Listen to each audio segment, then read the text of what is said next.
کہ بعض اوقات ہم نماز پڑھتے ہیں، پھر ہم بولتے ہیں کہ یار ہمارا نماز میں خیال آگے پیچھے جاتا ہے. اس کی بعض اوقات وجہ یہ ہوتی ہے کہ ہم نماز کے جو شرائط و آداب کا لحاظ نہیں کرتے.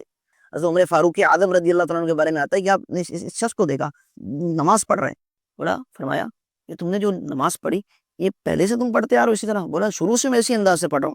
فرمایا کہ اگر تم اسی طرح نماز پڑھتے رہے تو تمہارا دین محمدی پر خاتمہ نہیں ہوگا. تو اس کی تفسیر میں علماء نے لکھا کہ یہ نماز تو پڑھ رہا تھا لیکن رکوع سجود جس طرح ادا کرنے چاہیے جو طریقہ کار ہے اس طریقہ کار کے مطابق یہ ادا نہیں کرتا تھا. لوگوں کی جس طرح آج کی ٹینشن ہے، جو چیزیں چل رہی ہیں، تو اس کی وجہ سے لوگوں میں اسٹریس بہت زیادہ ہے. دیگر مذاہب میں اگر ہم دیکھیں تو ڈفرینٹ ٹیکنیکس ہوتی ہیں، کہیں یوگا بھی پریکٹس ہوتی ہے. تو اسلام میں کوئی اس طرح کی پریکٹس ہے؟ اسلام جو ہے نا یہ تو ٹینشن کو دور کرنے والا مذہب ہے. اگر آپ اسلام سے پہلے کے معاملات دیکھیں، تاریخ اٹھا کے دیکھ لیں تو دنیا پریشان رہا کرتی تھی، لڑائیاں، فساد، بڑی بڑی جنگیں ہوا کرتی تھی. لیکن جب اسلام آیا تو ٹینشنیں ختم ہوئی، لوگ سکون کی طرف آئے. جس طرح بندہ کھانا کھاتا ہے انسان کی غذا ہے، انسان کا پیٹ بھرتا ہے، اسی طرح جو ہے نا وہ روح کی غذا، بندے کے دل کی غذا وہ اللہ کی یاد ہے. جب وہ اللہ کریم کی یاد کرتا ہے تو آٹومیٹلی اس کا سٹریس ختم ہو جاتا ہے. اور پھر اس کو پتا ہوتا ہے کہ دیکھیں سٹریس کیوں ہوتا ہے. اس کی اگر آپ وجوہات پر غور کریں تو وہ بندہ مایوس ہو جاتا ہے کہ یار مجھ پر پریشانی، مجھ پر بیماری، مجھ پر قرضداری. تو مسلمان کے لیے بیماری بھی خیر ہے، پریشانی بھی خیر ہے، آزمائش بھی خیر ہے، تکلیف بھی خیر ہے.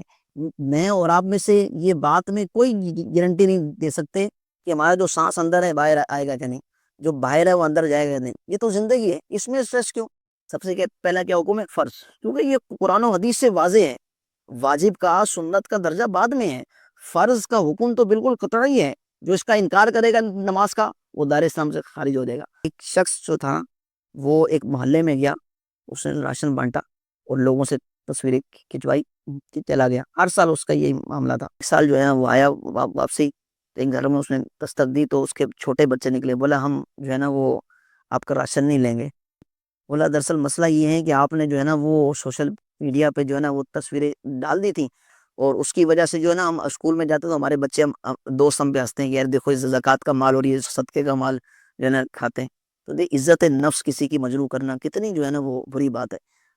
کیا یہ جو ہم زکوٰۃ، فطرہ یا پھر صدقہ کرتے ہیں، پہلا حق کس کا ہوتا ہے؟ پڑوسی کا ہوتا ہے کیونکہ ہم علاقے میں اس کو جانتے ہیں، اس کی حالت کے بارے میں پتہ ہے، یا پھر ادارے کا؟ کہ اس میں بھی شریعت نے واضح احکام نافذ کیے کہ سب سے پہلے مستحق آپ کا قریبی رشتہ دار. یہ تو حال ہے کہ لوگ مشہور ہونے کے لیے وہ پالیسیاں اختیار کر رہے ہیں، جا رہے ہیں، کچھ بھی کر رہے ہیں.